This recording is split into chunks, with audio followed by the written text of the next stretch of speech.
Well, good morning. So I want to teach 5 things. And I had originally wanted this to be, let's make AVR great again. But AAEM said no political talk, so I've changed the title. My original training was in internal medicine. And during my training, which was many years ago, we were taught that it was actually an 11-lead ECG. Don't look at AVR. Everything's upside down. Just forget about it. And I'll tell you, it's really worked well. But unfortunately, the recent literature is really, it's making us change. And I think we need to use 12 leads again. This is AVR. You'll notice that the P wave is negative, the ST segment is flat, and the T wave is flipped. It's kind of opposite. So the first of the 5 things I want to talk about is the use of AVR in acute coronary syndromes. And so here is how I think we as mortals should read ECGs when you're just looking to see, is there an MI or not? So you've done all the other stuff and the axis and all that other crap that people make us do. But now you're deciding, is this a STEMI alert or not? So we can't, unless you've read 10,000 or more and really understand and just pattern recognize, I don't think we're good enough to read 12 leads. And so my recommendation is to read 2 or 3 leads at a time. V1, 2, 3, V4, 5, 6, looking at anteroseptal, anterolateral MIs. Then you look specifically at 2, 3, and F. Is there an inferior MI or not? And then if you've done that, you've done 98% of the MIs we see, then go to 1 and L and pick up the high lateral that you may have missed or that's not evident. But then the 5th step, there has to be 5. The 5th step is to look at lead AVR.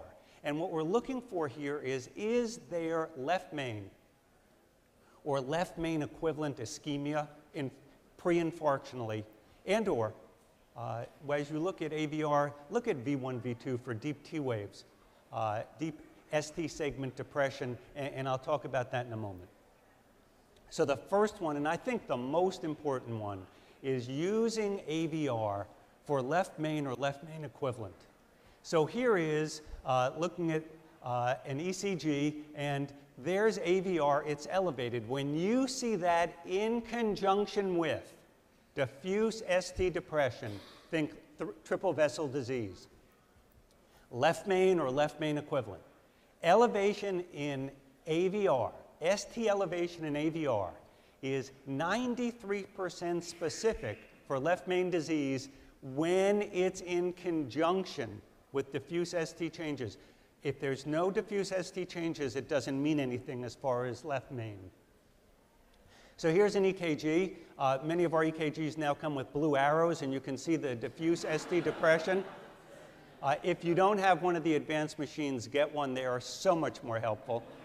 It's kind of like those x-rays that you open up and there's the arrow. I love those x-rays. But take a look at the red arrow up there.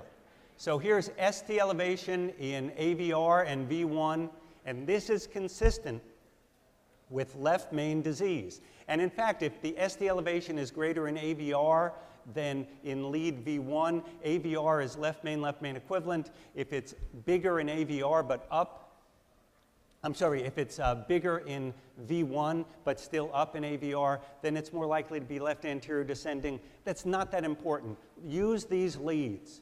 Use these leads to recognize diffuse ischemia pre-infarction. Here's just a 12 lead with those arrows, AVR elevated. AVR should also be looked at for inferior MIs. And when you see elevation in AVR in an inferior MI, it portends much worse prognosis. I don't want to have an MI. I don't believe that it's good for you. But if you're going to have one, low mortality with an uncomplicated inferior MI. But if there's AVR changes, ST elevation or ST depression, much higher mortality. Here's an inferior MI with no AVR changes. Negative P wave, flat ST, inverted T wave, normal AVR. But look here. Here's an inferior MI, and then when you look at AVR, there's ST depression. And that's a tip-off that in this patient we have a posterior MI. Notice deep ST depression, V1, V2, the 5th step. Check AVR, check V1, V2 for ST depression. As far as pulmonary emboli, is this a PE? I thought it was diffuse ischemia, but wait. Amal has taught us, look in the V leads, early V leads, flip T waves, sinus tach. You've got to be thinking this is more than just ischemic chest pain. This could be a PE. Giddy up. Look at AVR in PEs. Why do I say that? This is a heretical article by Jeff Klein, and he and I have separated because of this. He says there are 6 things to think about. My reading of this article, there are 5 plus AVR. So anyway, what Jeff and his group found, that there are 6 changes in PE EKGs that make it likely to be worser. Sinus tach, S1Q3T3, complete right bundle, the flip T waves I showed you, atrial fib, and then the final one, ST elevation in AVR. It portends high risk, and you can see it as people decompensate. Here's an article from American Journal of Emergency Medicine. Oh, that's a beautiful AVR. Uh-oh, deterioration. And they saw this in a couple of patients. As the patients became hypoxic hypotensive, AVR went up. 2 more quickies. TCA, I think all of us know about this. Look at AVR, look at the RS ratio, look at the R wave, sinus tach, right bundle, big R wave, TCA overdose. And the Annals has written about this. There are multiple articles on elevated R waves, the terminal force here. Look for it. And here you see it, AVR, TCA overdose, that terminal R wave.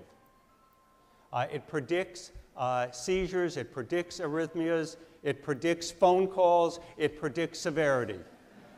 Use it along with QRS widening. The eye does not see what the mind does not know. Use AVR.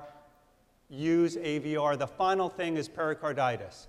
This is what the pericarditis talk is supposed to be about. Depressed PR segment, elevated ST segment. That's so last year. Go to AVR. AVR is your friend. PR is up, the ST is down, the exact opposite. Here you see it, PR up, ST down. Oh yes.